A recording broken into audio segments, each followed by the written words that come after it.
Alright guys, part 5 of the 2J porting series.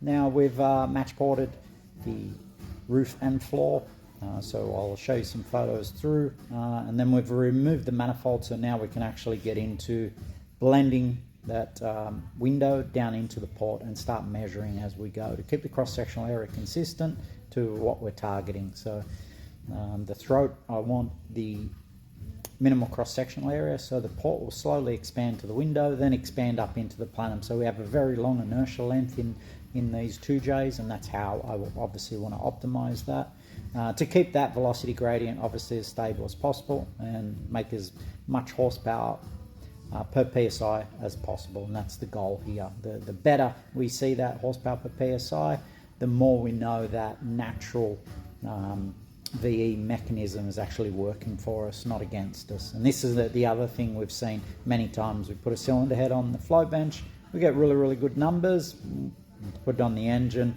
and our horsepower to PSI is off. And this was talking about earlier. Smaller, more stable cross-sectional areas, we'll see more horsepower at the same boost. And that's key. And that not only feeds our horsepower per PSI, but also feeds our boost threshold point, so where boost actually starts. Because the more we can improve cylinder filling, the bigger the bang we create, the more mass exits the exhaust valve and turns the turbo sooner. All right, so let's run through. Okay, so as you can see here, we've got to actually fix the floor of the port, so we've turned the cylinder head over and there it is blended now. So as you can see, we've got a half decent match port just for the rough out. Again, as I said before, we'll actually put this back on once I've actually fully ported the cylinder head, and then we start cartridge rolling, which I'll run you through as well. But as you can see, we've got a fairly good match port on all of them now. The lines are pretty good. The entry and exit angles are pretty good as well.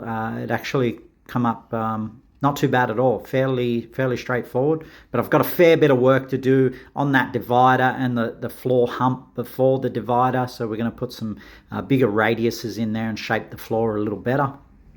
So now we can take the intake off and actually start looking into the actual ports themselves, where we are actually got to start blending into towards the seat. So I'm going to start with the divider and the floor radiuses first, but as you can see, that's basically what we've got.